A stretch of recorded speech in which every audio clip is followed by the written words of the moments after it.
अनिरुद्ध ने झनक से प्यार का इजहार कर लिया, उसे आई लव यू कह दिया, उसका हाथ पकड़ के कभी ना छोड़ने का वादा भी किया और शायद इसीलिए वो हाथ पकड़ के कोलकाता अपने घर वापस लेकर भी गया है। लेकिन क्या उसे बहू का दर्जा मिलेगा या फिर दोबारा वो बोस परिवार की मेड बनकर रह जाएगी? चलिए इसी पर चर्चा करते हैं। नमस्कार, मैं हूं संदीप एल पंडे और आपका स्वागत है आपका ये टीवी का गब्बर। आगे बढ़ने से पहले आप सबसे ये गुजारिश करना चाहता है कि अभी तक आपने हमारे इस चैनल को सब्सक्राइब नहीं किया है तो प्लीज सब्सक्राइब कर लीजिए, बेल आइकन को दबा दीजिए ताकि आपको हमारी वीडियोस के नोटिफिकेशंस मिलते रहेंगे।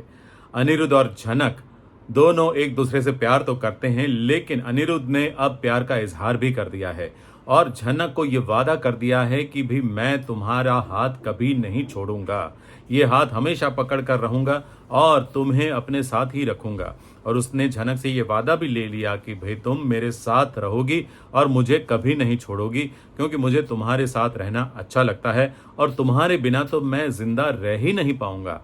इतनी सारी बातें कह दी तो अब झनक बेचारी क्या करती, वो मना थोड़ी ना कर सकती थी, क्योंकि वो भी तो अपने सर जी को बहुत प्यार करती है और उसकी तो शादी हुई है बकायदा मंदिर में।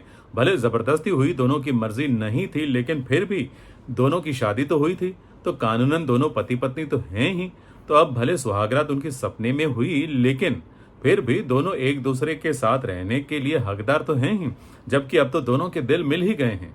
लेकिन हाँ, दिल मिले हैं ये बात स्वीकार करने में उन्हें थोड़ा वक्त लग गया, हाँ टाइम लग गया, लेकिन अब दोनों मान चुके हैं कि दोनों एक दूसरे के बिना रह नहीं सकते और इसीलिए झनक भी तैयार हो गई है अनिरुद्ध के साथ कोलकाता जाने के लिए।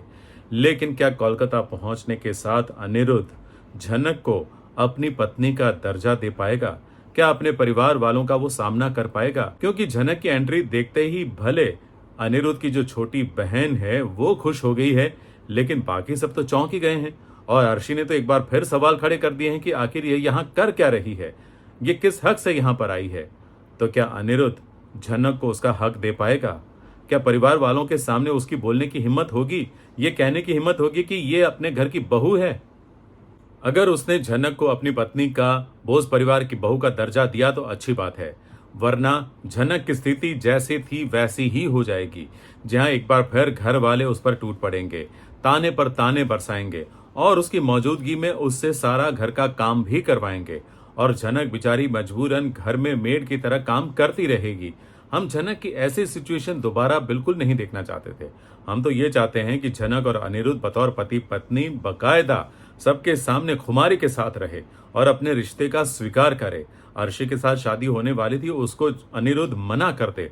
अब उसे अर्शी को भी कह देना चाहिए कि भाई मुझे तुमसे नहीं झनक से प्यार है और झनक मेरी पत्नी है और मैं उसे पत्नी का दर्जा देकर रहूंगा, तो शायद मामला यहाँ पर निपट जाए। लेकिन नहीं, मुझे पता नहीं क्यों ऐसा लग रहा है कि झनक की स्थिति दोबारा बिगड़ने वाली है। आपका क्या कहना है? क्या झनक को अनिरुद्ध पत्नी का दर्जा दे पाएगा या फिर ये बात छुपाएगा या फिर हमेशा की तरह कोई बहाना बनाकर झनक को यहाँ रहने के लिए मजबूर करेगा झूठ बोलकर और झनक बेचारी दोबारा बोस परिवार की मेड बन जाएगी? क्या लगता है आपको? हमें लिखकर जरूर बताएं। वैसे मैं आपके सारे कमेंट्स पढ़ता हूँ, मुझे अच्छा भी लगता है। हाँ, मैं रिएक्ट नहीं कर पाता हूँ, उसके पीछे की वजह है और ये मैं पहले बता भी चुका हूँ, लेकिन आप कमेंट करना मत भूलिएगा। कमेंट जरूर कीजिए, मैं आपके सारे कमेंट्स पढ़ता हूँ। और हाँ, आज का ये वीडियो अच्छा लगा हो तो लाइक कीजिए, शेयर कीजिए अपने दोस्तों के साथ और सब्सक्राइब करना मत भूलिए।